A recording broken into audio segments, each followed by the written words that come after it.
What's going on? You locked in with the Innovators YouTube. You already know I got the best interviews right here, man. I got my guy back for the second time. Annimeanz, what's popping? Hey man, what's up? What's up? How you doing? Man, I'm good, man. I'm blessed, I'm breathing, so we winning, you know what I'm saying? Just want to say it's a pleasure and a blessing to have you back coming for the second time. You feel me? Yeah, thank you. I appreciate I'm it. happy that you coming back just to get into it. Just what do you think has changed the most? What's going on with you since our last sit down? Man, the following got bigger. Yeah. I linked up with a company from Sacramento called JLM Entertainment, and basically what they are is they a company that they did a lot of work for like the old heads. And they own a lot of the older records, you know what I'm saying? Like It's Going Down Tonight, Sally Sal Records, Yeah. A lot of the legendary artists up there, Spice One is signed to the label, Yeah. all that shit, right? So they reached out to me and they was just kind of feeling what I do, because I like to like rap on my IG, so I'll put out videos of me rapping, and so they came across one of them, and they was like, yo, we with what you're doing, like you got a lot of talent, so we made something happen. They took care of me, and I've been rocking with them. So the main thing when they talked to me, they was like, look, let's focus on like one situation, because I think even for myself, my biggest problem in my career is I've never been able to like corral the fan base, if that makes sense. I've been on a lot of different interviews, and I've had Spotify this and all these different things, and it just never was able to like concentrate it into one direction, you know what I'm saying? Yeah. And because it'd be like I have videos that have hundreds of thousands of views, but it's on somebody else's channel, and so it was just always like that, you know what I'm saying? I never was really like buckled down to like get my business right, get my own YouTube channel, get my own this, get my own that, get my own this, you dig? So they took note of that, and they was like, let's just focus on getting you situated in one area, and we'll move to continue to conquer the rest of the areas. Yeah. You know what I'm saying? Yeah. So we said we focus on the Spotify, because that's where finance comes in at. Yeah. And I think right now we're at like 45,000 monthly listeners. Yeah. So and we've been doing them numbers consistently for the last year. I put out a record with Blue Bucks Clan. We did over 1 million views on that already. Yeah. We done already, I'm about to hit my first overall 1 million streams type. So Yeah. everything, it's working out so far. You know what I'm saying? Overall, what went into the because you had never really partnered with nobody before in your career. No, not to this degree. Like I was a part of Glasses Malone's camp, but that was more of of being an artist there, and pretty much like a school. Yeah. If I had to really break it down like that, but never like in the business sense where like there's signatures and there's things that people so have it's like promised. really official. Overall, like what made you decide that it was the right turn to do that now? Just figuring that I had already reached a plateau that I could reach for myself. You know what I'm saying? Because I for a long time I've only did it by myself, and I've gotten interviews and a lot of big things I've been able to accomplish by myself. But like I said, I just was missing that element of somebody in the background doing it while I can focus on making rhymes and just being the artist. Yeah.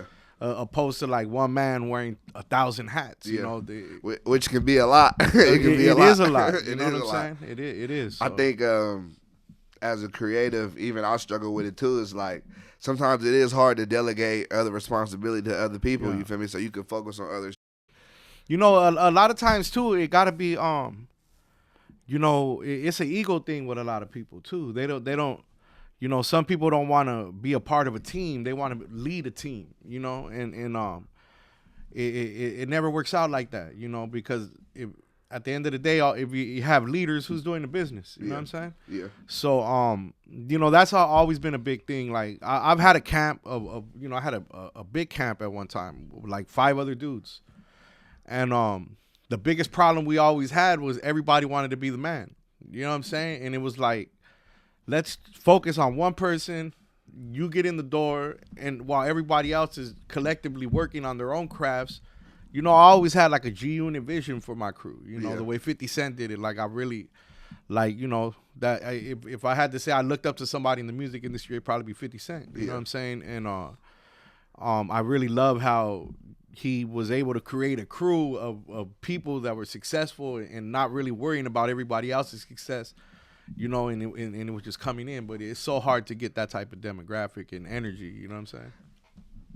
Why do you personally feel that everybody wants to be the man so bad and doesn't know how to like play their role?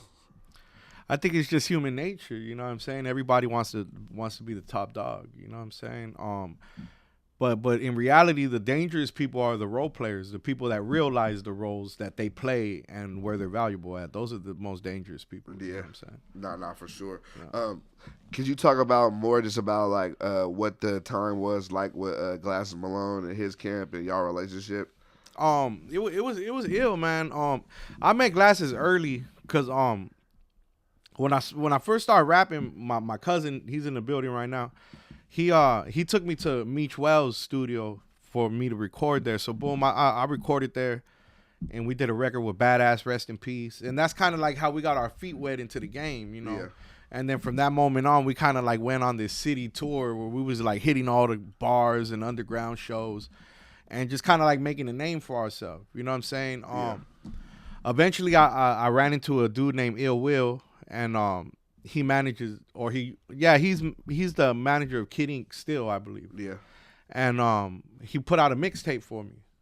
And with that mixtape, he was connected to Dollar Figure, which was Gorilla Black's camp at the time. Yeah. And he introduced me to them, to Gorilla Black, Hot Dollar, and I fell in line with them, and I was running around with them for a little bit. And I met Glasses in that time. You know, Glasses was always like a real humble dude. You know what I'm saying? Always showing love, and he was very approachable, I remember. So he showed up to one of the videos I did back then. We talking like 07. Yeah. You know what I'm saying? Like, man. Yeah, long time. Yeah. Matter of fact, so anyway, boom, he shows up to the video. You know what I'm saying? Because what it was is I was a part of a group called Dollar Figure SA at the time that Gorilla Black was putting out. And they put out, we did a video. And we put it out on World Star. And we talking like World Star, it wasn't World Star yet. It was just a fucking website that said World Star. And it was like some little boxes. Yeah. That's all it was. It was very like, you know, early day type. Yeah. And that video did, like, it went viral at that time. But, you know, I'm going to be 100. We didn't know what the fuck viral was, or we didn't know nothing about nothing. Yeah. You know what I'm saying? Like, I was fresh out the pen myself. I'd only been out probably a year. I remember me and my cousins in my cousin's bedroom, like looking at YouTube and shit. And they were like putting me up on it, like, oh, this is a new site type shit. You know what I'm saying? Like so when YouTube was first coming out? Yeah. That's crazy. Yeah, like I'm talking like this shit was all new, right? So that video went viral. Now that I know what viral is, the shit went viral. You know what I'm saying? And that's how we got on everybody's radar, because we was like a Mexican group that was being co-signed by like this famous black rapper. Yeah. And you know, we were at all the events that they was at. So I mean, I met Kendrick Lamar there. Like Kendrick Lamar came up to me and was like, and told J-Rock like, hey, this is one of the essays I seen on World Star Hip Hop. You know, it was a thing That's at that crazy. moment. Yeah, that's some real shit. Yeah. And so boom, that's just how I met Glasses. And then you know, as time progressed, you know, I kind of you know, the Dollar Figure essay shit kind of went under. And the reason why that was once again egos. You know, every Mexican in the group thought they was running the shit. You know what I'm saying? And you know, they kind of appointed me the president of that crew. So I was kind of like getting into it with everybody there. You know what I mean? Everybody wanted to be in that spot. You know what I'm saying? And you know, the cool thing about that was it was like they felt like I was being showed extra attention by Gorilla and Hot. You know, because I was going to all the shows with them and shit. But the reality of it was I was just the one that was willing to go. You know, hey, we got a show fucking in Bakersfield. You know, gas up. Okay, cool. Let's go. You know, I don't know how I'm going to get it there, but I'm there. You know what I'm saying? Yeah. And so the reality was I was just willing to do everything that they wasn't, and that's why I was there. Yeah. It wasn't like nothing like personal. It wasn't really no favoritism at all, truthfully. Yeah. what was the at that time like? Was there any West Coast Mexican groups or like what was it like that at that time? The Chicano rap scene was huge at that moment in time still, and I never was that type of rapper. My skill level was just a little bit different. So when my cousin, and he plugged me in, it was like I was received differently. So I got a lot of love from that opposite side, the black game, so to speak. You know what I'm saying? So it was a little standoffish with me and the Chicano rappers, Because they didn't feel like you were like the typical Chicano. Yeah, and it's it was fucked up that that's like that. At the end of the day, Yeah. you still Hispanic putting on. So like, But we was like outcasts. It wasn't just me though. It was like Omar Cruz was, and Omar Cruz had a major record deal at the time, and he was feeling the same pressures, because they wouldn't take our mixtapes in the swap meets where they sold the Mexican rap. They wouldn't take it. We'd play them, or I know for me personally, and I've heard Omar talk about it as well. It's like I'd play them the music, and they'd be like, "Oh yeah, we don't take this type of rap." But what type of rap is it? It sounds like black rap. Go put your mixtape over there next to the games. Yeah, you feel me? That's crazy. It's like, I mean, goddamn, now it's an uphill battle. Yeah, you dig? Because it's like, I'm nobody. Now you're going to put me over here in this sea of famous people and just hope that somebody finds my shit. Like, Now that how did that make you feel at that time? It definitely made me feel bitter and angry, So I wanted to just prove that I was the hardest rapper, you know what I'm saying? And for the most part, I did that,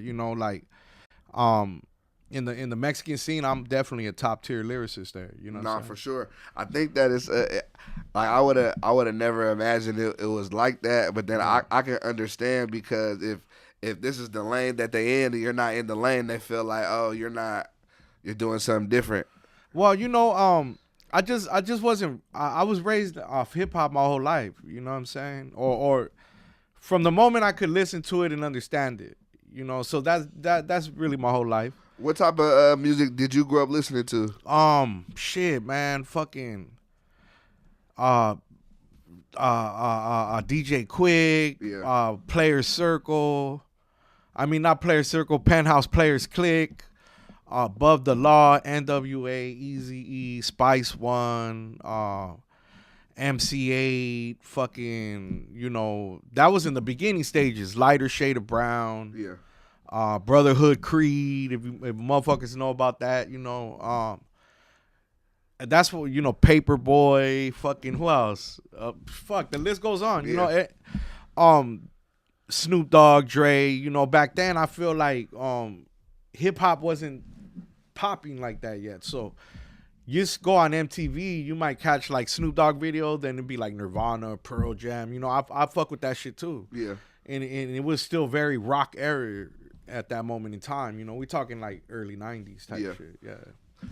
When do you think the switch came that, like, I guess the Hispanic community was rocking with the lyricist shit more and just the rap in general, like the hip hop shit? That's the thing is like, I feel like the Hispanic community has always fucked with hip hop and consumed it vastly. You know what I'm saying? But I feel like that's always been our lane, is the consumer, and then Chicano rap came into play and people started to get rich, so to speak. There's Chicano rappers that got rich off that shit. I don't know if they still are, but I know at one point they was. And I think that started to really, because you had early pioneers that was Mexican rappers like Lighter Shade of Brown and fucking Proper Dose. They had major record deals back then. Yeah. You know what I'm saying? But it wasn't until that Chicano rap era came in to where, because that's like real street orientated music. That's when it started to really influence the community, in my opinion. You know what I'm saying? Because it's like, coming up as a kid, like, I like Lighter Shade of Brown and shit, but they didn't make me want to do it yet. You know what I'm saying? I'll be honest with you. I may have not been influenced by the rappers of Chicano rap, but seeing that they can do it, I was influenced by that. You know what I'm saying? Nah, of course. I definitely can understand that for sure. Um, how would you describe Chicano rap to you personally? Like when you think of Chicano rap, who do you think of? What do you think of? I think of it as Southside rap, gang bang music, Southern California gangster music, Mexican gangster Yeah. music. It, did, were you ever involved in any gangbanging of that Yeah, sort? Okay. yeah, but I mean, I wasn't thinking of doing music. You know Yeah. what I'm saying? I was involved in shit, Yeah. and I went to prison for it. In reality, if I had to tell the truth, like I spent m- half my life in incarceration because of gangbanging. You know what I'm saying? Um, take that however you want. I don't Yeah. know. You know, Yeah. that's Um, just yeah. nah, all right. What was I think I was going back over our old interview and I feel like I didn't really get to touch on what was your life like before you was getting into rap. So like the Mm. time of being in the gang bang incarcerated, like even before that, like how do you even get into that? It was hella dark, bro. Like to really be honest about it, it was like it was a life that I just had to live. You dig? Like I wasn't one of them gang members or one of them kids that was infatuated by gangs and shit. Like I just grew up into that shit literally. Like my mom and my father is from my gang. My mama's all her brothers and sisters are from there. One of my aunts got murdered. That's from Yeah. we're all from the same exact gang. You dig? On my dad's side, his sister, her sons. It's just I grew up like that, and I I just had to live it. It was no real there was no real alternative for me. That was my road, Yeah. and I had to walk it. And when I finally started to maybe even conceive of an idea of not living that life, I grasped to it immediately, and that was the music. You Yeah. know what I'm saying? Yeah. And the music is what really took me all the way out of that life because I feel, I have 2 strikes and shit. I was convicted of crimes back then before the fucking, now it's soft as fuck. Yeah. You know what I'm saying? I see Yeah. motherfuckers run in a store with bags and shit, walk out. You could never do that back Yeah. then. You know what I'm saying? They'd fucking put you under the jail. Yeah. So, when I was able to find a way out of that life, I immediately grasped onto it. And when I got into rap music, it completely engulfed my life. Yeah. You know what I'm saying? Is that something you imagined for yourself when you was younger, or you thought like you would be like gang banging forever? You always saw it I always into a tell my means? mom, like, I never seen this life ever. Like you could have never convinced me of it, or I never seen it. Like it just didn't exist. You dig? There was a time in my life where I thought I would get life in prison. And that wasn't like on a like a hype division. It was more like a damn, this is my destiny. I know this is gonna happen to me, and there's no way out of it. Like, and that's the craziest feeling, bro. To feel like, your end is, you feel me? It's unavoidable. Yeah. So, and that's how I once felt in my life. Yeah. Where do you did you what about music made you realize that it would bring a change and like it would make you be able to put your focus in another place? Like Um, I was in the hole when I was in prison, and my grandma, she got me a subscription to Double XL, right? I think I wrote home. It was like a Christmas gift, and she was like, I don't come from like a rich family, you know what I'm saying? So my family is a humble family, So it wasn't a lot she could do for me, and I didn't expect a lot from her neither. But she offered something, and I sent her this little ticket that they used to have in these magazines that I found in the pen, because people would have the magazines, and I would like to read them, but I ain't really want to be that fool. I was always like, hey, let me get, you know what I'm saying? So in my head, I was like, when I get the opportunity, I'm gonna get my own shit. yeah. So that was my opportunity, and I sent my grandma the little ticket, and she filled it out and sent it in, and boom, the magazines start coming. And because they were mine now, I was able to really, examine them and read them, and I read every page of that magazine. And reading the stories and seeing the people and where they were coming from, because I remember a specific article that I read about Nas, because he's my favorite rapper, and it said, how they do it dramatically, but it was like, yeah, he's sitting in his Range Rover letting out smoke as he sits in the dangerous hoods where he grew up at. You know what I'm saying? Yeah. And that just really intrigued me, bro. It was like, bro, like, these people are making it out of shit, Yeah. Yeah. No, definitely, for sure. If you want to, can you say, like, why you had to go to jail, or like what happened with that? Yeah. When I went to the pen, it was for a gang related shooting. It was actually a shootout. But I am the only one who went to jail for it. For real. Yeah. But I don't want to get into no names or whatever, but it was just some people that were at the wrong place at the wrong time, and I happened to be there, and it just went there. Yeah. You know what I'm saying? No, I got you. I got caught pretty much at the scene, and really what saved me was they found the gun like far away from me type shit. Yeah. Right? Like maybe a half a block away or something. So when we was in the court and shit, and we was getting ready to like pick juries and all that, because we was gonna take it to the box, my lawyer was like, look, I can probably get these dudes to throw you a nice deal, because because what happened was I initially got caught at the scene. Like, there was a cop hitting the block, and I was like down the block, so I start running. So he's chasing me, right? Yeah. And whatever happens, so now, like, fast forward, when he's going into the court, like, he can't go under oath and say he's seen me shooting, because he never seen me. He only seen me in the vicinity, right? And so, long story short, they came back with a deal. They said, we'll give you 7 years with 2 strikes. And I said, yeah, fuck yeah, because they were talking about like 14, I think it was 2 assaults with a deadly weapon. So they talking like 7 years apiece, doubled up to 14, taking it to trial, losing that. Somehow it was coming out to like 28 with 85 or some shit. So yeah, we jumped on that deal, and that's how I got there. You know what I'm saying? Do you regret the strikes, or do you regret the deal, or do you feel like you could have beat it in court? Like, I mean, I was fresh out of YA off a 5-year term, right? I must have been out maybe 62 days or something like that. That's it. Yeah.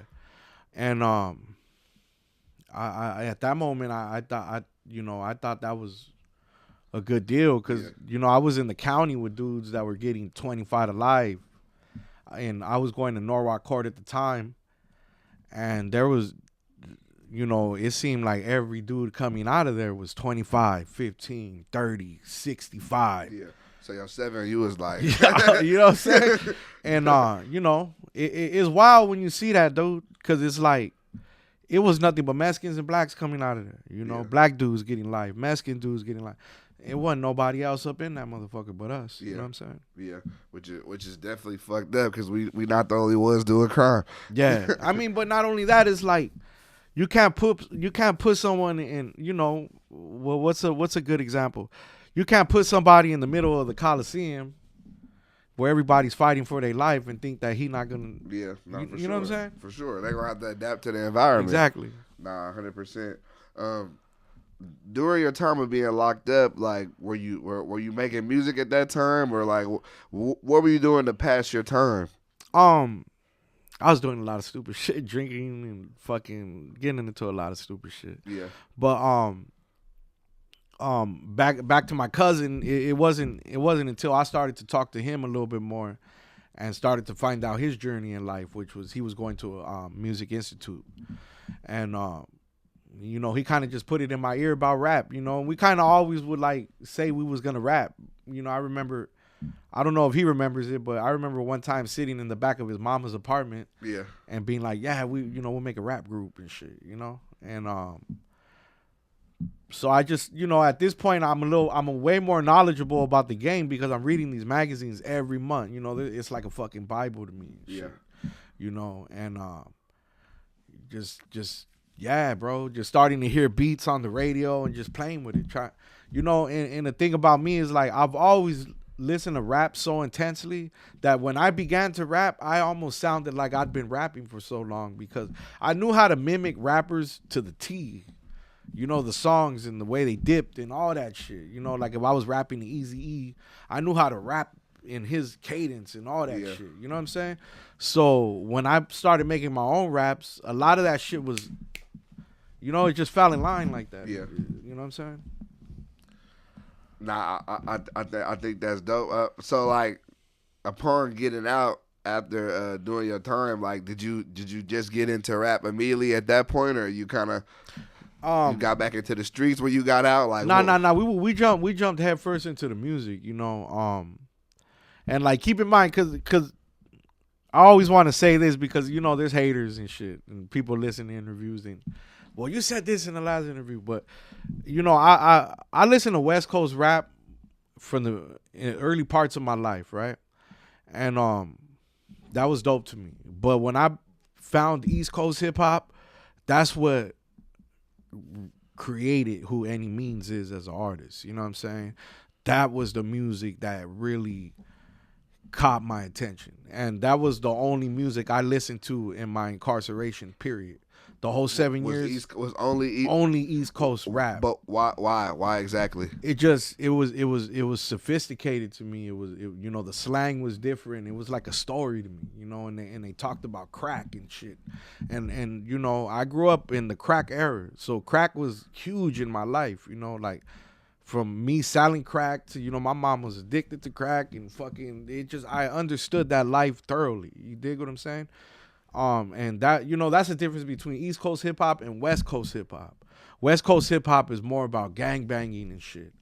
Back then, East Coast hip hop was more about hustling and making money, and that's what I understood. You know what I'm saying?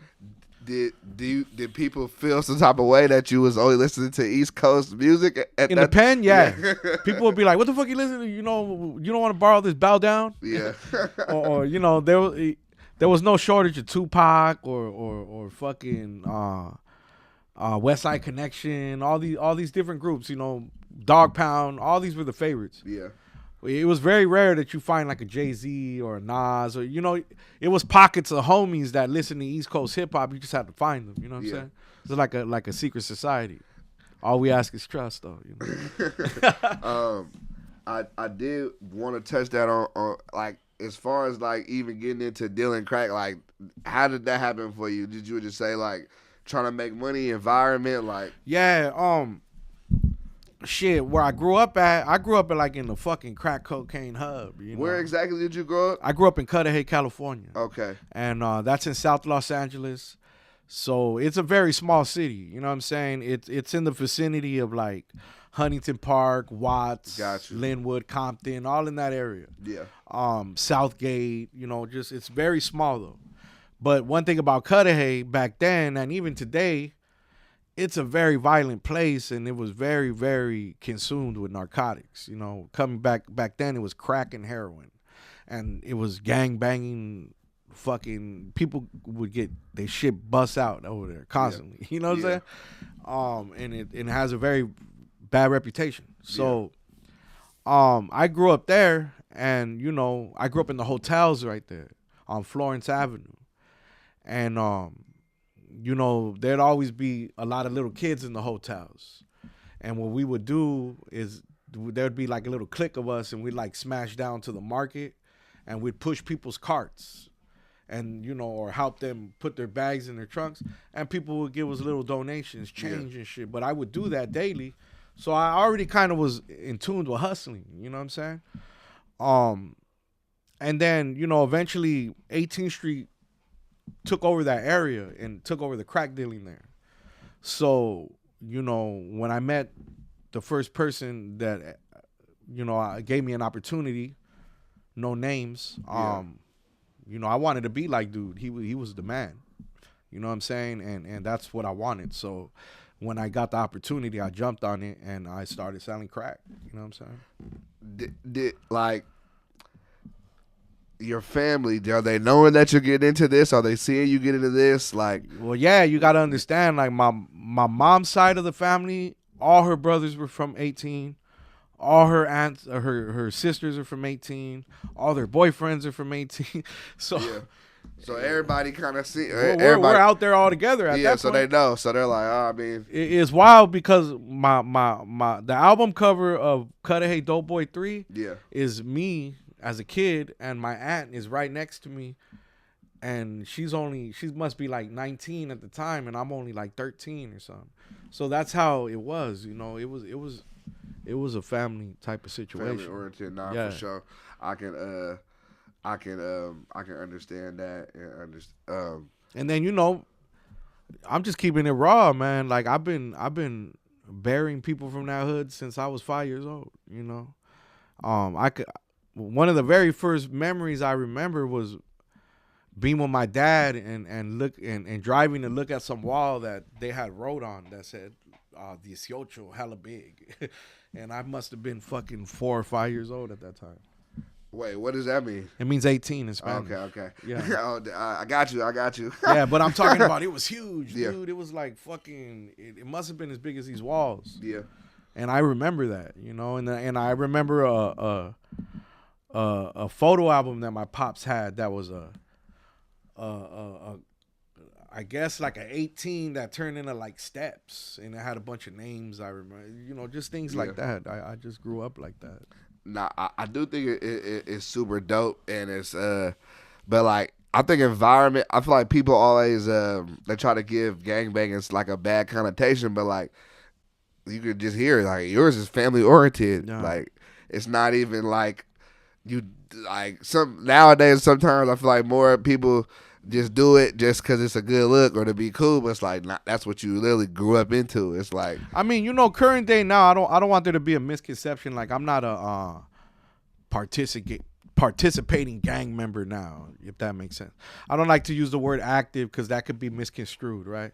I'm not a participating gang member. I'm not out fucking beating people up no more. I don't write on walls. I'm a father now. You know, I'm an artist, and you know, I'm living my life now. I'm a grown man. This is my road, though. Yeah, you this dig? is your story. Yeah, for sure. Now, I understand. As far as like you and your music, like, how do you feel like it's changed over the past couple of years? It's starting to be a lot more politically driven, I believe, because I'm starting to be aware of the politics in the world now, you know, and I'm actually probably too aware. Shit, I'm fucking freaked out in my living room half the time, thinking we're going to war with China. I mean, we are. Within the next 2 years, we'll be at war with China. So? You know, and it's wild because, you know, we so fucked up on social media and bad girls, fucking baddie West Coast and all this shit. Whatever in the fuck, Blueface, his bitch. You know, it's like we don't even know what's going on in our own backyard, man. China owns most of the power grid here. You know, they've bought up massive amounts of our farming land. They provide everything that this country uses right now. You know what I'm saying? And they're our main enemy right now. They are a threat to our way of life. You know what I'm saying? And that's not me being brainwashed by politicians. Yeah. I see what it is. You know, look at what they did when they went to Africa. You know, they went over there and they went and built a bunch of shit that Africa don't need, hit them with a bill. Obviously, Africa can't pay for it. Now they own that shit for 99 years. But really, that's a strategic spot for them to house weaponry and shit when they go to war. You know, it's a hub, so to speak, where they can launch, you know, deliveries and shit like that. You know, but like I said, we're so behind. And just so wrapped up in all this bullshit, this LGBTQ shit that I don't support at all. Why is that? Because I just believe, like, okay, let me rephrase that, right? Because I don't want people to get the wrong idea. Yeah. I don't have a problem with gay people. And whatever you do in your bedroom, in your privacy of your home, is your business. But I do have a problem with teaching sexuality to children, you know, grooming children. That because there's no other way to put it. Like I seen some shit on the internet where like this girl was saying, "Yeah, I wanted to introduce you to my homosexual, my gay baby. She's gay." Motherfucker, that's a child. Yeah. It was like a 2-year-old child. You know what I'm saying? It's like that's the devil's agenda right there, bro. You feel me? And the way this country has allowed that agenda to saturate the media is wild. You dig? Because they essentially grooming the whole country now on fucking, you know, primetime TV. You dig? And like I said, there's nothing wrong with that lifestyle, but I guarantee you, if I was to be that way and just broadcast at you gangbanging lifestyle all motherfucking day, y'all have a problem with that too. You dig what I'm saying? Everybody has the right to live their life the way they want to live it, but we also have the right to choose the life that we want. And when you broadcast it to children that their mind haven't even developed yet to make the proper decisions, you're taking away their ability to choose the life that they want to live. You dig what I'm saying? I got you. I got you. You just dropped the new single in May, "Make It Home Safe." What was the mindset for that record? And that's a record I kind of talked more about, like how I done moved away, got away from it. You know what I mean? But still speaking about how like, I think it's and I heard this somewhere. I didn't originate it, but it's no one ever prays when they get home and thank God that they made it home safe. You know, there's so many things that we can run into, not even realizing it, bro. When we walk out of our homes, you know, my baby mama and my son got in a car accident, and her car flipped just by them driving out of their driveway. They never even left. Crazy. They didn't even leave home. That's crazy. And it wasn't safe. You dig? Shit, bro. You know, I'm out here in the street. You know, just like everybody else, bro. Like down the street from where my people live, a few months back there was a shootout in the fucking liquor store. You dig? Yeah. Ducking behind counters and shit. Yeah. What if that would have hit somebody? What if a little girl would have been hit? She never knew that that walk to the liquor store was the very last moments of life she had. Yeah. So, you know, we just never know, bro. And that's really what that record is about. What can like the fans expect coming soon as far as the new music from you? Like, can we expect a project this year? Or like, what's coming soon? Yeah, I got a new album. That's why we out here ultimately. It's called "Make Crack Great Again," and the title's more metaphoric. You know what I mean? You know, when I came up, you know, rap, ill lyricists, they'd be like, "Oh, that fool got crack." You know what I'm saying? So it's more in that sense, like make rap great again. You know what I'm saying? I feel like rap is a little bit far from its original purpose, was to, you know, educate and tell the stories of the hood. You know, I feel like somewhere down the line it's a little bit different now. You know? Yeah. It's more about. I just don't feel like we're learning shit in music no more. You think it's how? What do you think? What do you think the main message in music today is? Just ignorance. In reality, you know, shit. There, you know, look at a lot of the Mexican rappers. You know, they use the N word. You know what I'm saying? How you don't think? Do you think they should? Do you think they should? I don't think they should, man, and I don't think they should because I feel like it was a derogatory term created for a certain group of people, and they don't appreciate you using it. Whether you know, I've been around a lot of black people, and I probably had a pass to say it around them, you know, but that people don't like that shit. You know what I'm saying? Whether you might have one or two people that's cool with it, but the most people they ain't feeling that shit. And it's just a respect thing at that point. You know what I'm saying? And if we don't respect each other, then what the fuck are we really doing? Yeah. You know what I'm saying? Furthermore, I just feel like it's leading a bad example in the aspect of appreciating where you come from and acknowledging your roots, so to speak. You know what I'm saying? So it's just a lot going on with that word that is just, it's not for me. And I don't think people should use it as freely as they do. But, I mean, evolution is evolution. You know what I'm saying? Yeah. Um, as far as a new project, like, what can you tell us? Like, how many songs gonna be on there? When it's dropping? Um, I believe it's dropping next month on the 16th. I gotta check with my people, Okay. and it's classic Annimeanz shit. You know what I mean? You're gonna hear the. You know, I like to stay close to the West Coast sound, but you know, people always tell me it's more of a mob music sound. Yeah. You know, and I have been, yeah, a lot of, I always had a love for the way the Bay made funk music. Yeah. You know what I'm saying? Legendary. So like it's great, bro. You know what I'm saying? So I rap over funk infused music. You know what I'm saying? Which happens to sound like Bay and funk. You know, and I rap lyric over it, and it's a really great combination. You know what I'm saying? And so people can expect that. And like I said, I touch on things. You know, I talk about, you know, Joe Biden. I talk about Trump. You know, Trump 2024. I support Trump. I'm a Trump supporter. Really? Yes, for sure. Why is that? You know, he you know, this country is in a debt. You know what I'm saying? We don't need a politician. We need a businessman that understands the workings of finance and how we can get this country back on track financially. Because that's what ultimately is holding everything down. You know what I'm saying? Why do you think there's so much violence and shit going on right now in LA? Because there's no money in that motherfucker. You feel me? Especially, you know, they came out, they gave all these PP loans out, all this free money, and they gave people the taste of a lifestyle that they never had, but that they couldn't possibly keep up with. Yeah. Then they turn around and fucking they pass all these crazy ass laws, and you think people ain't hungry for that lifestyle again? They finna go out there. How do you think they gonna get it? Yeah. They're gonna go take it because there's nowhere else for them to get it. You know what I'm saying?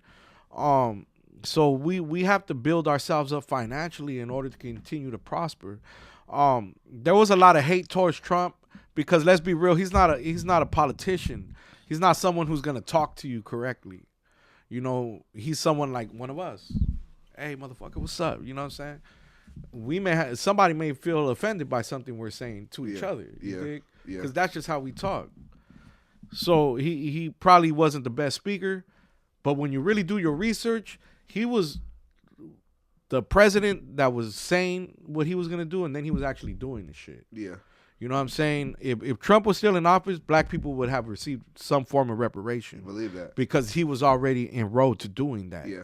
You know, Hispanic people would have already received a certain amount of whatever they were getting because he was already saying he was going to do it. He was the only one who ever held true to anything he said. You know what I'm saying? So with that being said, I think 31% of black males are for Trump. You know, I actually know some black males that are for Trump. You know what I'm saying? I can't say I voted for Trump. I ain't gonna say that, but Yeah. I do know some people that are. But most of them are business owners. You know, and then you got like 65% of the Mexican vote is for Trump right now. I was surprised. The only reason I'm surprised because it seemed like he wasn't rocking with the Hispanic stuff. See, but that's where the agenda is, and that's where the propaganda comes in. Because let's be real, you have to have common sense, right? I'm a Mexican American man, right? I'm also a Native American man. But the point I'm trying to make is that fuck, I don't know. I'm definitely probably gonna take some shit for this, but yes, we're Mexican, but we're not from Mexico. This is our country, right? We're not saying that Mexican people can't come here, but they have to document themselves in order for them to be able to help this society continue to grow with the taxing and all that. You have to be an identified worker in order to pay your taxes. When you pay your taxes, you're strengthening the country in a whole. You know what I'm saying? A weak country, a fall to a stronger country, which is looking like might happen now. China taking over the United States. You know, we have so much freedom here that we probably have too much freedom. People, fuck you, motherfucker. I want to be a communist, motherfucker. You want to be a communist in your Hollywood, your Hollywood apartment as you drive away in your motherfucking German engineered foreign car and you date your model bitch. You dig what I'm saying? Yeah. Like, it's oxymoronic at this point. And that, guess what though? That's what freedom does. It allows you to have that fucking crazy ideology, whether I want to believe it or not, whether I want to accept it or not. You have the freedom to do that, and we have to keep this country strong and safe in order for us to continue to have these freedoms, bro. Because you think if some other country came in here, like China, for instance, a communist government came in here, you think you're going to be able to work motherfucking, you're going to be worrying about the next Air Jordan drop next month? No, motherfucker, shit's going to get real in this motherfucker. You know what I'm saying? And when it happens, what side is you finna stand on? Is you finna go to war for your motherfucking freedoms? And at that point, this is the freedom that you chastise and you criticize around every turn. But when it's real, is you finna fight for that or you finna lay the fuck down? You dig what I'm saying? Yeah.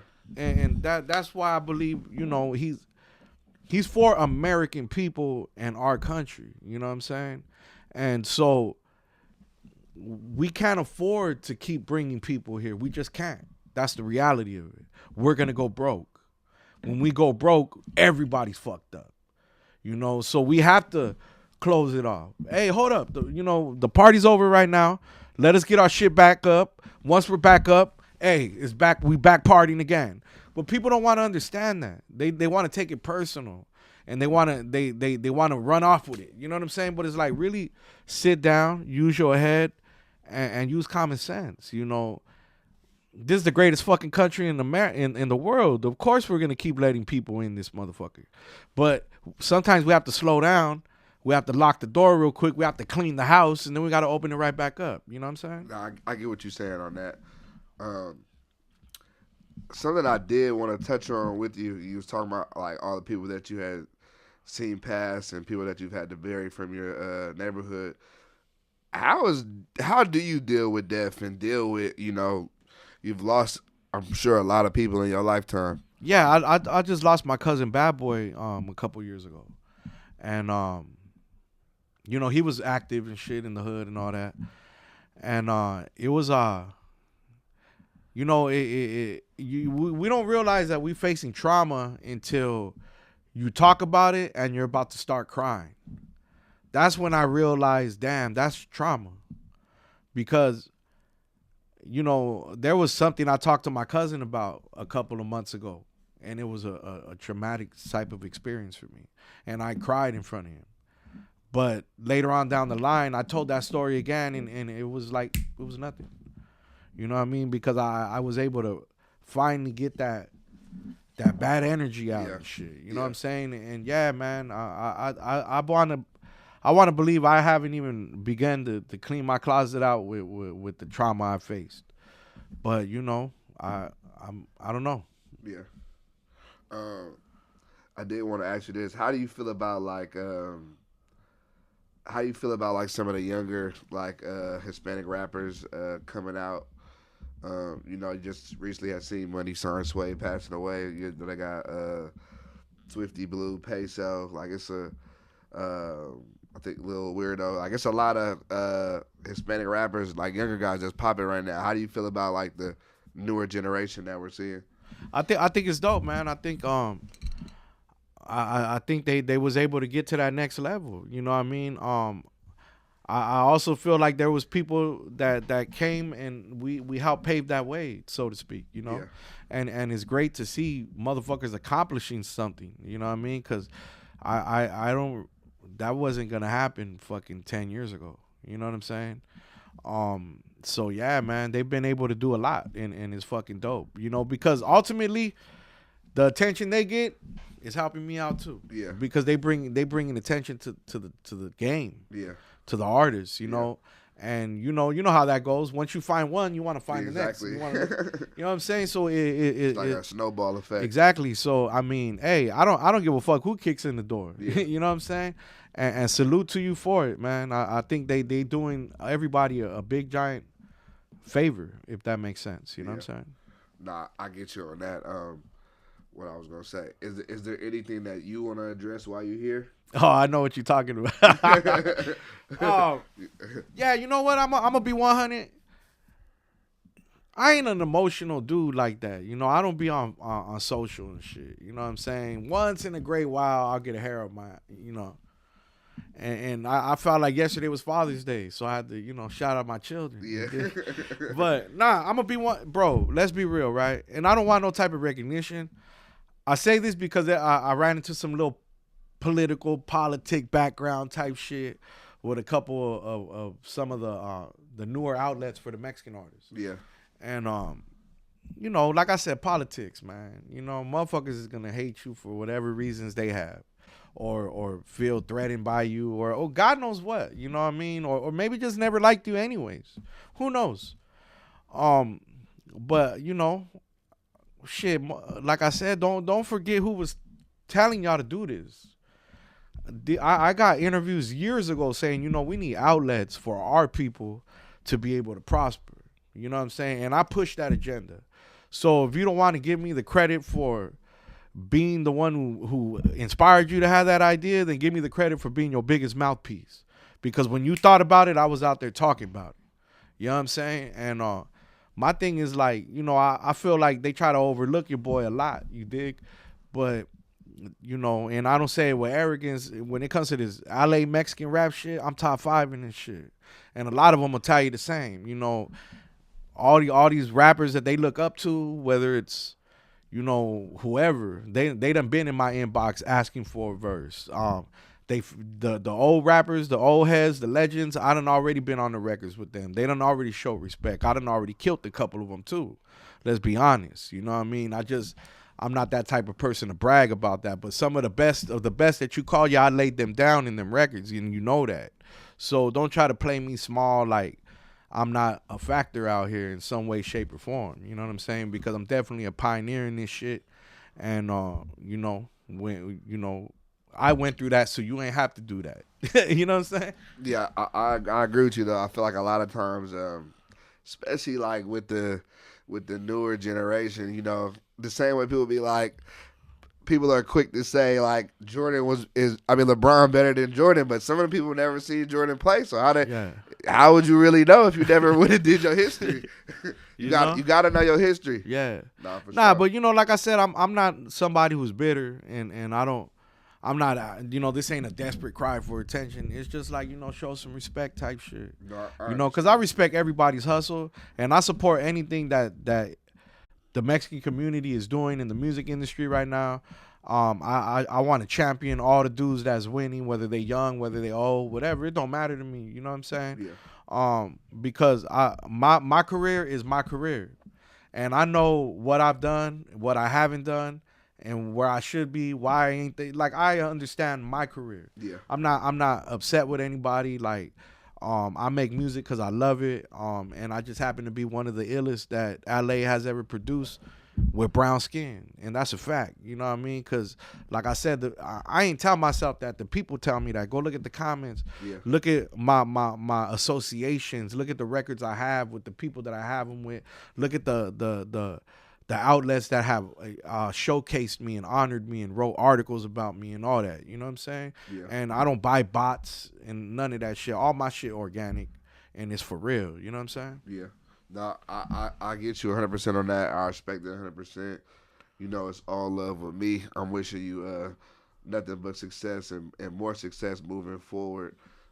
Something I did want to touch on with you. I seen you getting back into boxing. Yes, sir. Yes, sir. What made you want to do that? Man, just trying to get back right. During the pandemic, I must have gained like over 150 pounds. And I'd gotten up to like 345 or some shit. You know what I'm saying? And I was like, man, I need to really just fucking do something. Because it got to a point to where it was like, it was hard to move and shit. Yeah. You know what I mean? And like, I got a little ass girlfriend, bro. She's hella small. And she's like, you know what I'm saying? Yeah. So we'd be like walking somewhere and she'd be cruising. And I'm like, fuck, I'm trying to keep up with her and shit. Yeah. Long story short, I just knew I had to, trim down, if anything, for my health. You know? Of course. So, and I love it too. It's dope, man. Shout out to my coach, Josh, Numbers Boxing Gym. He's an entrepreneur, man. He's barely starting his gym up.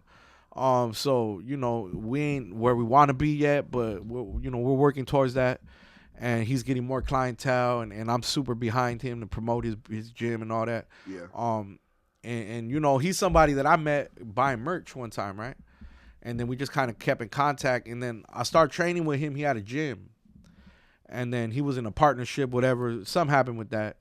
And then we was talking again on the phone. He was like, man, I don't know what I'm going to do. I was like, man, you need to just start your own shit up and out of your fucking garage if you need to. But really just get that shit going. Motherfucking Apple was created in the garage. You know that, right? Yeah. So, point I'm trying to make is like, it don't matter if you got to start from the bottom because now he's getting more clientele. He's starting to make some money and shit. Yeah. And I support that. You know what I mean? Ground up businesses, all that shit. I fuck with that for sure. Nah, I rock with that for sure. I'm glad to see you like on your fitness and health shit. You feel me? That's super important. Is there anything else that you wanted to say or address before we wrap this up? Nah, man. Pretty much just make sure y'all look out for the new project. Oh, go on my IG too, because I've been putting out a lot of these videos where they're like they're really songs that I have, but I'll just do like the first verse and the hook. Yeah. So it kind of gives it like a freestyle vibe. Yeah. But man, I've been running the numbers up on that motherfucker like crazy, bro. We hit a lot high numbers. So man, if you're just knowing about me now, go check that shit out. It's some dope ass content right there. And then I'm showcasing my how journey. So you'll see me doing my boxing shit there. And I like to talk about boxing. Because I'm actually a fan, you know what I mean? So I give commentary on the fighters and people that I think are going to win and shit like that. I got a pretty decent What's your opinion on Ryan Garcia? Ryan wasn't ready for Tank, you know what I mean?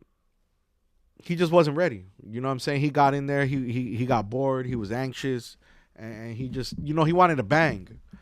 And you got to understand, Tank can box, he can bang, and he's very well disciplined. So, he seen old boy was just out of pocket doing his thing. So all he had to do was kind of just wait in the cup for the right shot, and it was over.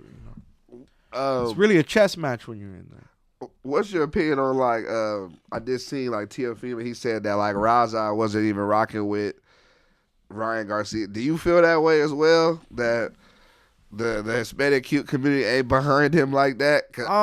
I guess I personally don't know, but like I don't think they are like that. Okay. I don't think they are. You know why? Because is that? He's not the conventional Mexican fighter. You know what I'm saying? He's not like a Benavidez. Yeah. There's a straight fucking fighter coming from nothing.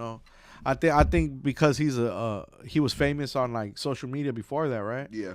I think that takes a lot from his reputation.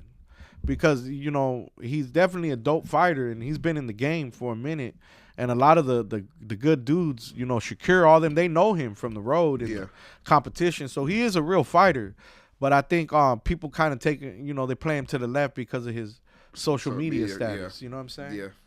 Yeah. And then losing don't make it any better. Yeah, losing definitely don't help. Tank undefeated though. Like I feel like if you can lose to anybody, you can lose to Tank. Yeah. As long as you don't lose again, I feel like. I mean, I'm gonna be one. I feel like Tank and them, they cherry picking their opponents at this point. You know, for sure. Because I feel like Tank should fight somebody who is. Because look, let me tell you this. Tank wasn't saying shit about Haney until he seen Haney get hurt by Loma. Now, when it comes to the Three Kings circle, Loma, Shakir, and Davis, in my opinion, Haney's the weakest link. I've seen him hurt multiple times in fights, and in my opinion, I've never seen Tank hurt in a fight. He's a dominant fighter. That lets me know he's the cream of the crop. You know what I'm saying? Yeah. I've seen Haney hurt more than once. I know Haney wants to go up against Regis. And I think that's a bad move for him. I did see the Regis Prograis fight this weekend. It wasn't a good performance, but at the same time, you got to have a target to hit. Old boy wasn't even, sticking and moving. He was just moving the whole time. Zorro or whatever his name was. Zorillo. Yeah. He was just running the whole time. You know what I mean? So, now Haney want to fight Regis because of that, but that's a mistake. Regis is hitting very hard. He's a natural 140. And Haney's moving up in weight. Haney's already been hurt by people in the lower weight class. Yeah. So what do you think is gonna happen when Regis at a natural 140 hits that ass? Yeah. It's not the same hit. You know what I'm saying? Yeah, it'll definitely be interesting to see. What you thinking about Spence and I'm a big Crawford fan, so Are you? Wow, I don't know. Spence is a beast, though. Spence, I'm not taking nothing away from Spence, but I just feel that my personal opinion is Spence ain't been as good as he was prior to that, before the accident. I feel like the accident has slowed him down. He might be better because it has been a while. I mean, damn, he just broke somebody's eye socket a couple fights back. Crawford a different type of animal, though. And then look to what me, he did the to best Ugas. fighter. Look what he did to Ugas. Nah, Spence raw. I'm not saying nothing that Spence is great, undefeated fighter, champion, but like to me, Crawford the best. Okay, look, this is why I think Spence is very dangerous because, in my opinion, I think Spence has the Mexican fighting style where he just coming, he stalks you down. You know, he's a predator. And he's gonna stalk old boy down too. And Crawford, he likes to dance around and shit. So you think Spence gonna beat Crawford? Yeah, he's gonna walk him down, and he's way bigger than him. He's gonna walk him down. We're gonna have to wait and see now. I mean, I don't. And where's the power from Crawford coming to knock Spence out? I think I gotta look and see the measurements. I think Spence might be taller, but I think Crawford is like bigger, like more muscular. But we gotta wait and see. I think Crawford gonna do his thing, but Spence is definitely not nobody to look over. Like they're both great. Like they 1A, 1B if you ask me. Like Haney's best fight is Talifimo right now. Yeah, he retired. He ain't retired. He just don't want that with Haney because Haney is gonna come. Haney probably knock him out. You know what I'm saying? Yeah. But Tank is definitely putting Haney to sleep, and Shakur is the best fighter. Shakur is good. He got to get that good fight. If Haney want to step out there with him, that would be interesting. At that weight class, Shakur is the best fighter. Yeah, for sure. You know what I'm saying? I like Shakur a lot. Yeah, he's who I'm fucking with heavy, and then Regis Prograis on the bottom of that. You know what I'm saying? Once again, man, I appreciate you for coming back for the second time. Definitely a dope interview on the way. Can you give them your Instagram one more time so they know where to follow you at? Yeah, it's Annimeanz, and that's ANNIMEANZ, and that's for everything. So TikTok, Facebook, Annimeanz. It's pronounced Annimeanz, like by any means necessary. Because so many people, Annimeanz, or like, don't pronounce it, motherfucker. Yeah. It's Annimeanz. You know what I'm saying? Get the name right. For But, sure. I appreciate you pulling up. You locked in with the Innovators. Dope interview coming soon. Stay locked in. Yes, sir.